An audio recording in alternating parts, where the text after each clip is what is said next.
the sage looks over to Alauneari. What is your interest in the spiders? It seems that you in some way have made them behave, if you will. I'm simply interested in... it is interesting to me to see how that can be done. I'm not familiar with your alchemy. The sage seems to consider. The spiders are being kept complacent by a collection and mixture of spores and other ingredients that we vaporize and, well, put into the cages. Are spores often used by the Zyn as weapons? As I seem to consider, all Xan have the ability to emit the spores in self-defense. They have a variety of abilities or characteristics. It is dependent on the Xan. Some of them can put you to sleep. Some can confuse you. Some will motions you poison you, I suppose. She looks and nods slowly. And these are effective by the mere touch, I suppose. They are usually most effective if inhaled. But yes, sufficient exposure can penetrate the skin of most creatures. She nods and she glances back at the spider. Then looks at the others. Would the spores be what it is that we breathe in the air here within the city? Miku told us that your people eat them, and if you exude them as well for whatever purpose, and perhaps, with sort of like a comedic timing, there's sort of like a loud, obnoxious, coughing fit, followed by a stare in the gloved hand, and then revealing the palm of it to the sage. The sage is unable to smile, but you are sure that he's doing so anyway. And he says, yes, these spores are part of our nutrition, if you will. They do not seem to agree with outsiders. They seem to nod, yes. They should not be overly harmful to you, I hope. Sort of looks at the rainbow-colored phlegm. Like, have you experienced any serious discomfort or pains? There is pain associated with this, coughing fit which does rack my body, along with the distraction that the pain causes, and sort of a physical lethargy that I can handle, but perhaps other weaker humanoids who inhale air would have difficulty doing. The sage nods. I see. Well, I am happy to hear that you have not suffered, at least. It is not our intent to try to poison you, of course. And Rain here, he sort of lifts another gloved hand, taps it against the filter mask of his brother, is having no difficulty at all. He actually had the foresight to bring such a tool with us into the jungle. The sage looks at the mask and says, that looks very interesting. So this apparatus, he looks closely, prevents you from inhaling the spores of the city? It prevents much airborne, well, I say toxins, but much anything that would penetrate the air to stop coming inside of this mask. Fascinating. The sage takes a step closer and sort of inspects it quite closely to Rain's mind. He seems to, peer up and down it. His eyes, searching, looking at its construction, and he seems to be nodding and again writing something down in his little notepad. I see. Fascinating. Yes, we do not have the same problem as you have with breathing poisons usually. We are quite resilient after all. But what a fascinating solution. Yes, he seemed to mumble to himself. That's quite ingenious. They are smart, no doubt. He sort of jots things down on his notepad again.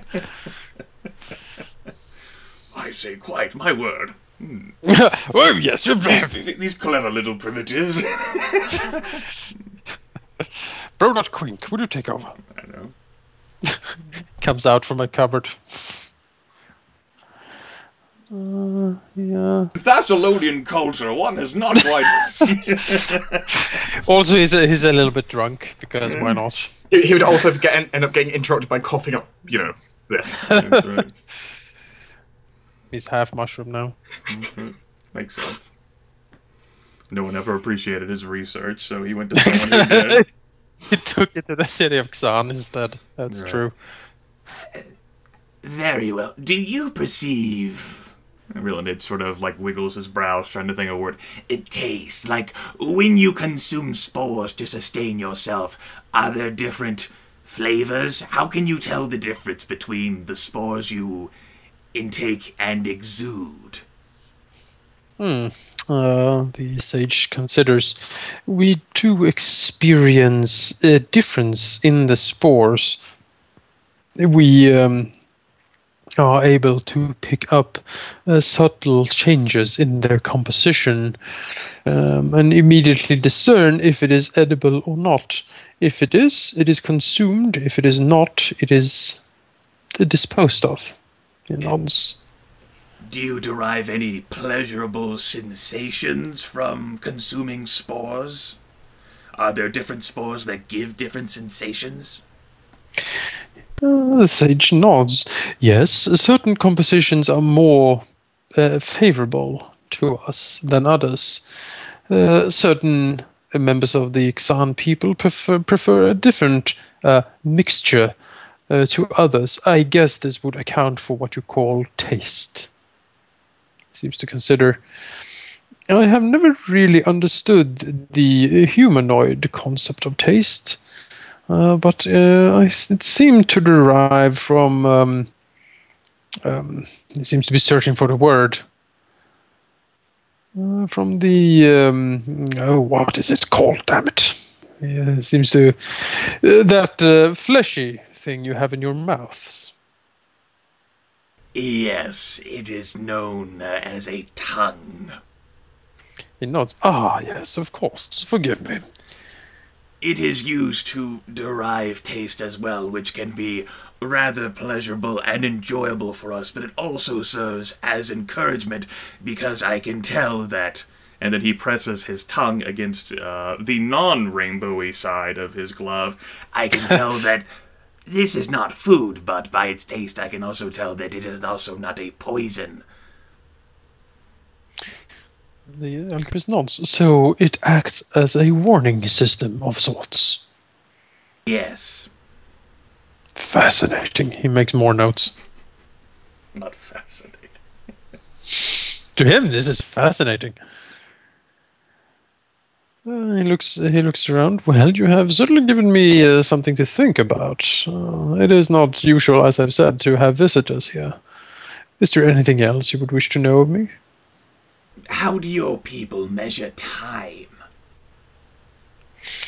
We measure time in growth cycles.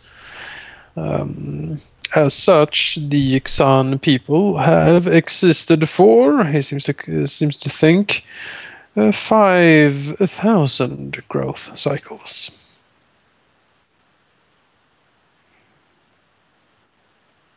One of these cycles would be equivalent to, seems to consider, I think, 10 of your months, as they are called.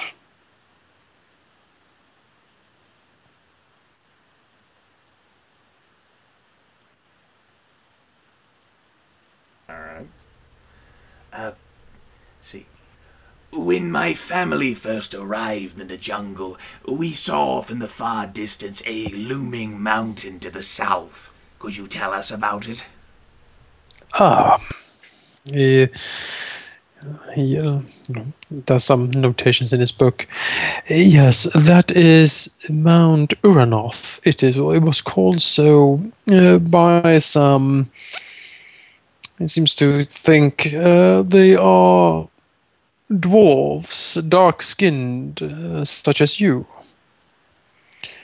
It is said that once upon a time there was a settlement in the mountain of these creatures. We have not seen them for quite some time.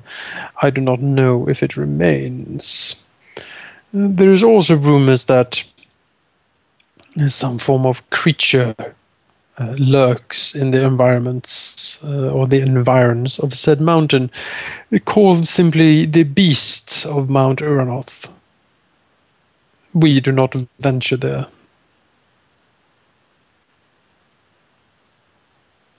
I see. There's some more thought, and then The great Zvirfneblin Empire, which used to exist here. You were there when the alchemist told us of Vosenstad, but did they have any settlements along the exterior of the lake? Pinpointing one of those could help us find a way across the water to that telescope. The sage thinks. Yes, there were some settlements around the river, I seem to recall. We have found some old artifacts and remains along the Xan territories, but nothing that will constitute a way over, I'm afraid. Although we have not searched primarily the eastern side of the lake, that is outside of our patrolled territory and could be quite dangerous, considering the Skisral lurk there.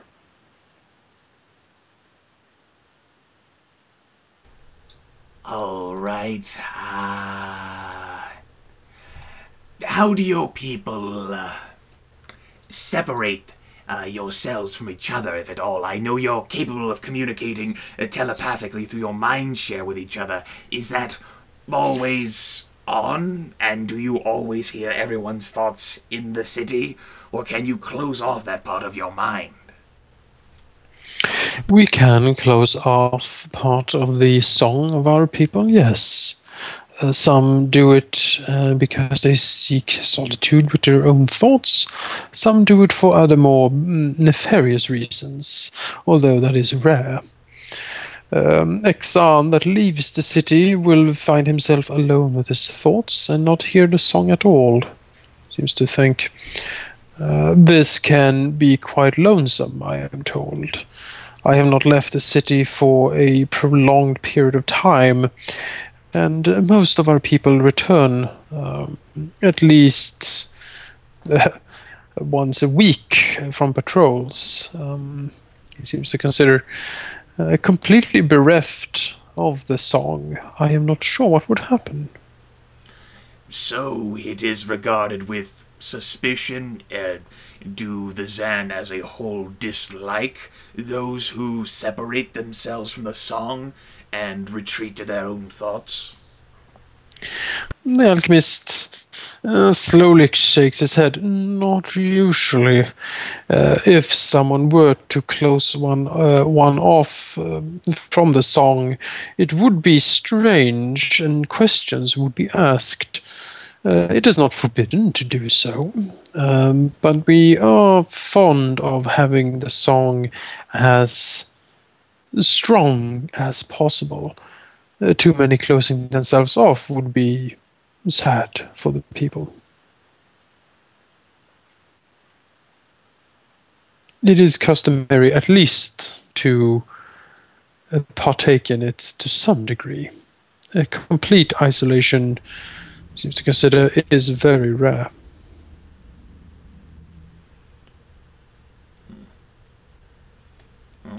He'll roll, Rilinid will roll his knuckles along his chair and say, beyond yourselves and the Skisral and the Zvirfneblin who came before, are there any other sentient, perhaps even, I believe you said primitive, creatures or races who have made their homes in the jungle? The sage thinks, to my knowledge, except those you mentioned, no. But our knowledge of the jungle is not omniscient. But as far as I am concerned, or as far as I know, the answer is no.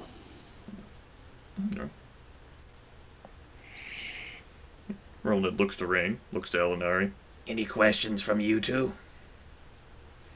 Alauneari sort of looks at the sage and smiles slightly and says, all questions I had, he was unable to answer. I have nothing further. Rae'nkalar. Do your people have a set lifespan, to put it? Is there a certain amount of time your people would survive before they naturally expire? Or The sage considers it depends very much on the role the individual Xan has. Some of us live much longer than others. The alchemist, for instance, is the oldest among our people, and he is also the guide of our people. He nods. He has lived for a very long time. Others, such as workers or soldiers, have a more intense and thus a shorter lifespan. You mentioned the alchemist. This reminds me of a conversation I had with Miku, in which he told us that the alchemist was the first and oldest among all of you. I asked, and perhaps this ties into your religion, what it was which created the alchemist. For normally you have birthing caverns and your dead go to help the young grow strong, but there were no birthing caverns for the alchemist. Is that correct? Alauneari grins when her brother asks this question. The sage blinks and says, it is said that, yes, the alchemist was the first to emerge from the southern caverns. He nods. To my knowledge, he has not proclaimed exactly how he came to be birthed there, but the people see it as holy ever since then. He nods to himself. Exactly how the alchemist came to be remains the alchemist's secret, I am afraid. In that case, the alchemist here is more than just your leader. He takes on a holy significance then with all of the Zyn because of his origin, which is unlike everyone else's. The sage nods. Yes, we see to him as the first and the eldest of our people. As such, he is as much a political leader as a spiritual guide, you might say.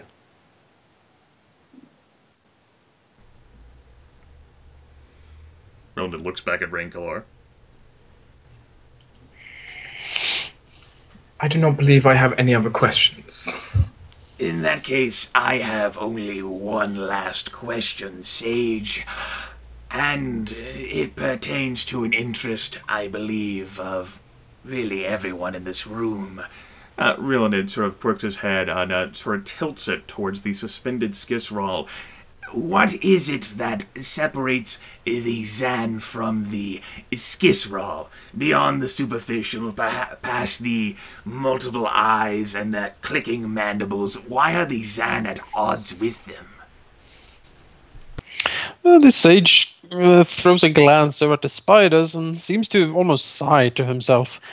I am not entirely sure myself, and that is why I'm trying to study them. He says, glancing over.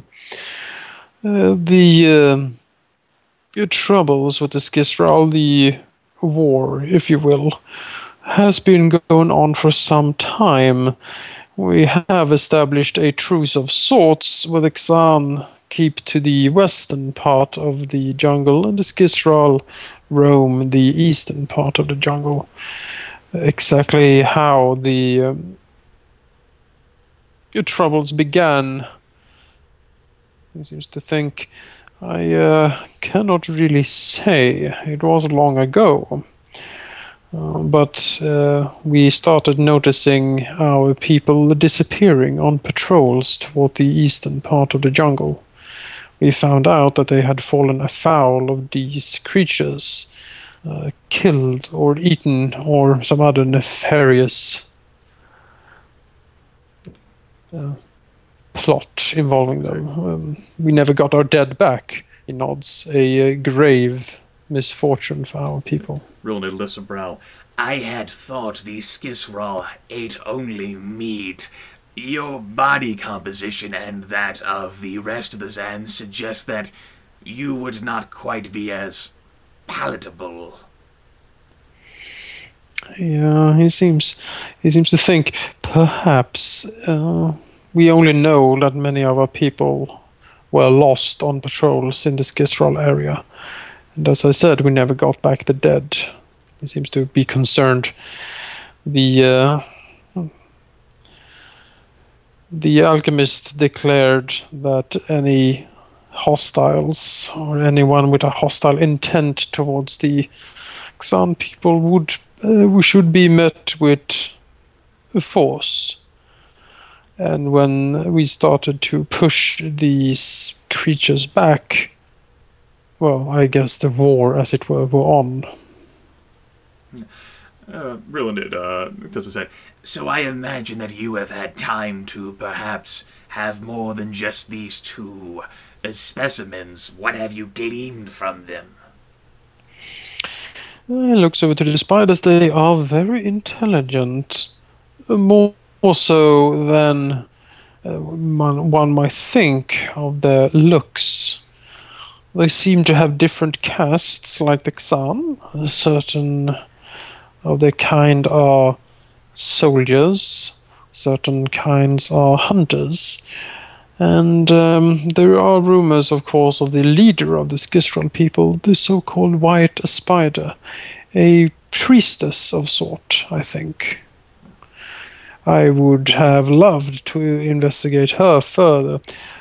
Alas, he looks at the spiders. They are quite tough and crafty. They are experts at hiding in the forests. And quite difficult to expel once they have dug their claws into an area.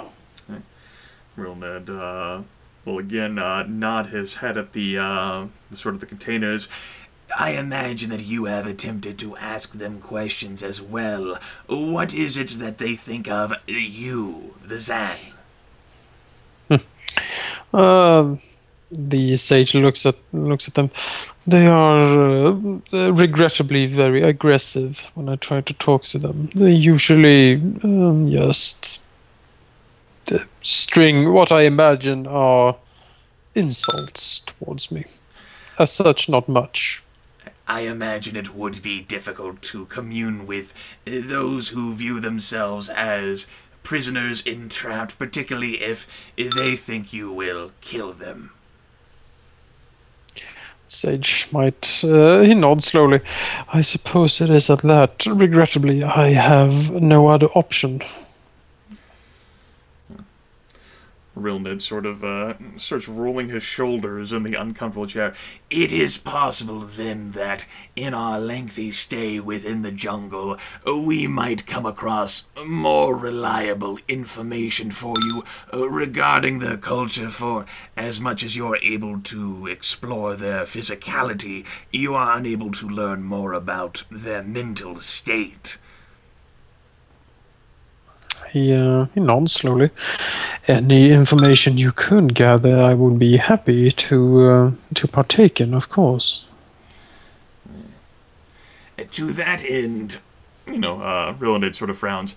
I understand that we are rather distrustful, and really any information from us would be suspect. To that end, I am hoping Miku continues to go along. with our group, if for no other reason than to just verify on the behalf of the Zan that we will not be lying in our dealings. The sage seems to consider. Yes, young Miku had a life debt, he said. The alchemist will determine his fate, I believe. That reminds me, he had perhaps foolishly bumbled into the rather slithering touch of this peculiar creature, an abomination coming from a pool of green liquid.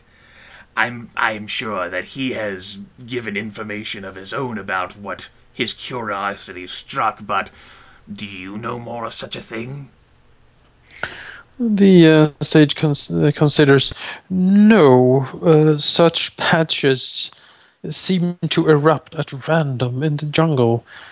They are strange and do not really answer to any known classification we have of the creatures inside the jungle. They seem to be, he motions a hand, rogue elements. They crop up and disappear as fast as the seasons change. 1 week they might be there, the other gone. I have been unable to ascertain exactly why they form. Very well, then. He'll continue to roll his shoulders. He will edge himself from the uncomfortable chair. In that case, Sage, I think this whets our current curiosity regarding the state of affairs here. Sage nods. It has been pleasant talking to you. I can say the same for certain. In fact, for the remainder of our stay, if there are any further questions that crop up your mind about us lessers. The sort of the lips curl upward again, perhaps like the dim light from outside, like gleams and glints off the teeth, eerie green glow. Do feel free, at the very least, to ask me. Sage nods. Thank you for the offer. I shall keep it in mind. Now I wish you safe travels. He does a formal-looking bow with, complicated hand motions in front of you. It's fine. I'm perfectly capable of a formal bow and complicated-looking hand motions. Signed in sign language to Rae'nkalar, like, I can't wait to leave the city. Rain will do a very simple gesture back to you. Same. Alright. And thus ends the audience with the sage. Fantastic. Now, We'll also get another one as we're leaving saying, I hate mushrooms. back at the stables, what has T'risslyn and Zyn been doing? Poking the I lizard. don't know. Well, the lizard is still throwing up periodically, and it looks quite miserable, actually. Did Triss teach it anything? You Not by can. poking, but Hey! When I poke, it throw up. Okay. You can make a handle animal check. okay. Zyn might as well assist. Also, hey people, I just arrived. Hi, sheep. How was the Well, you concert? only just arrived, you actually been here for a while, but... It was a musical and it was quite great. Hooray! +2, 20. Let's All see, right. teaching an animal a trick per the handle animal rules. Well, for starters, I think that takes weeks anyway, but the DC is either 15 or 20, depending upon the trick in question. The trick in this question is don't throw up, I guess. That would be a 25. Exactly. That's a very hard trick. Yeah, I mean... Why do you want it to stop throwing up? Then the picture won't fit. yes, why would you want it? Let's stop throwing up. Does it Alauneari want it to throw up, or what did you want Triss to teach it? She asked if her sister could teach it to, perhaps, if it were to be attacked by something, not run away, but fight. Teach it some battle commands. Combat training and fighting is both DC 20, apparently. And those would I'm not sure definitely, how long- like, how long combat it takes. training would take 6 combat weeks. training. Yeah. But she's got started. I mean, the lizard is not really fond of fighting. It's much more fond of throwing up, as we know. And I mean, Baby steps. Yeah, exactly. T'risslyn, pokes at it and maybe tries to agitate it somehow. And I mean, yeah, there is possibility of maybe learning how, teaching it how to fight, but T'risslyn is not really sure it would be very effective in a fight, honestly. And she can at least get started with basic things like stay, for example, who doesn't run halfway down the cavern. Woo! Well, we stayed here a week, didn't we? No, 3 days. No, 3 days. 3 days. That's not a long one. No. Well, she has been training it for 3 days then, to the command stay. Mm-hmm. Yeah. Stay. Close your seems to mouth. kind of say. And shakes his head. Stay. No, I said stay. Not regurgitate. Did it learn stay then? No, it's she doesn't think it will run away quite as quickly. But still. That's good enough for me. So- Teaching it the basics. I mean, it is already a trained mount. Yeah. Alauneari just wanted you to, if the need should arise, it might as well. Defend the matron of the house. For the matron, shouts the lizard. Pukes on his enemies. As you Pukes on Alauneari. that's how he protects her. With the Yes, lizard that's his interpretation of the defend command.